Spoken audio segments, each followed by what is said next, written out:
The United Nations Security Council voted today to hold an emergency session on Russia's invasion of Ukraine tomorrow.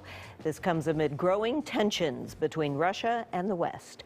Good evening, everyone. I'm Jackie Bang. And I'm Tamar Bradley. Thanks for joining us. McGee Hickey is in New York with our top story tonight.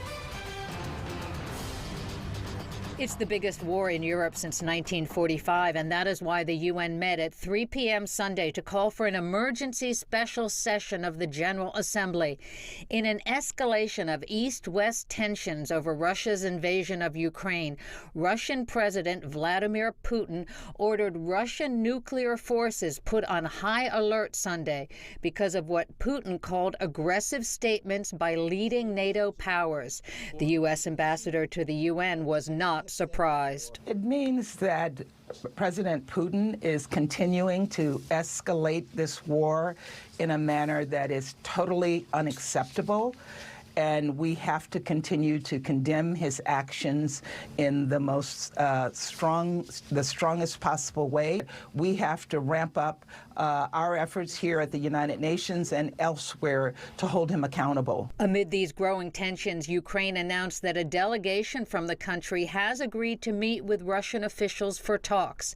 This latest development coming as scattered fighting was reported in Kyiv, with battles breaking out also in Ukraine's second-largest city, Kharkiv, and in strategic ports. This is a behavior which is irresponsible, and of course if you combine this rhetoric with what they are doing on the ground in Ukraine, waging war against the independent sovereign nation, conducting full-fledged invasion of Ukraine, this adds to the seriousness of the situation. The European Union said it would finance the purchase and delivery of weapons to Ukraine and close EU airspace to Russian aircraft, in essence practically banning Russia from the European skies.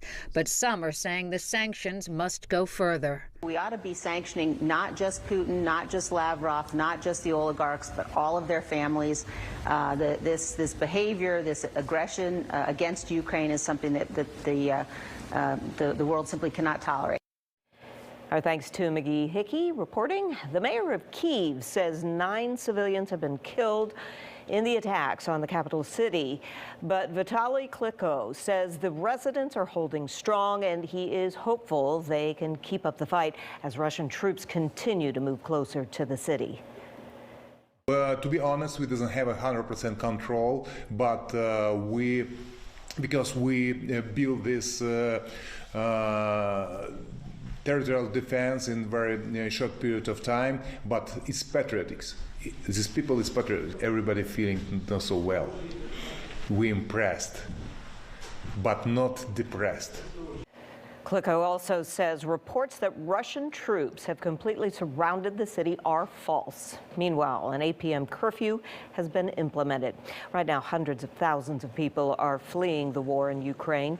The United Nations Refugee Agency estimates almost 400,000 have escaped to nations that border Ukraine. That includes Romania, Poland, Hungary, and Moldova. Volunteers from far and wide have shown up to help the refugees as they arrive. At the Romanian border, government workers are handing out basic amenities. People and businesses are pooling resources to provide refugees with free shelter and free food.